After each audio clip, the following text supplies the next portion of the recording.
ينفعش اعمل في الاخر برضو فرمطون.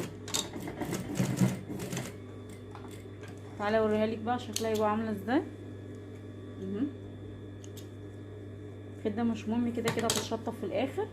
بصي شكلها من جوه، شايفه ده الشكل ايه اللي جوه. ماشي كده خلاص اهي، وكده ايه اهي من جوه. بصوا بقى كانت بتعمل خيطه تاني، دي اختياري مش اجباري، فكنت بقولها بتعمليها ايه، قالت لي بخلي طرف المخده بتاعي كده متين والخياطه بتاعتي بتبقى شكلها حلو. عارفه كانت بتعمل ايه؟ صلى على النبي عليه افضل الصلاه والسلام. وتعالى اقول لك كانت بتعمل ايه، بس اهم حاجه تدعي لها دعوه حلوه من قلبك ان ربنا يشفيها ويعافيها ويشيل عنها اي حاجه وحشه. بصي كانت تجيب معايا كده، بصوا بتفتح الخداديه كده اهي المخده كده، وتروح جايبه معايا الطرف بتاعها كده. بصوا شايفين هي تنت هنا كده اهو، تعملها هنا او كده براحتك اللي انت عايزاه، بس هي بصي اهي دي كده احسن من هنا اهي. بصوا تروح، معلش يا جماعه ثواني الضم المجد، بسم الله اهي.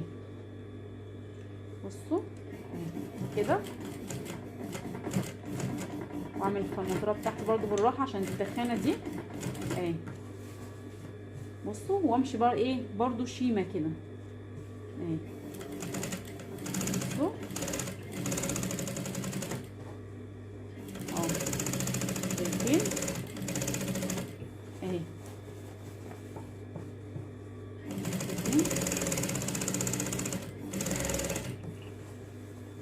بصوا اهي سهله جدا بسيطه ما فيهاش اي حاجه.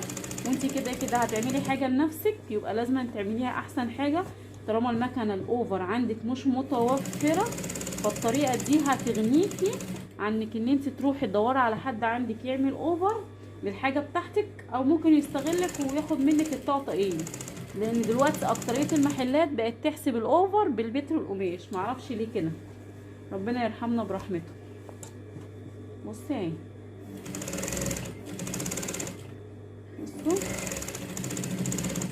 اهو.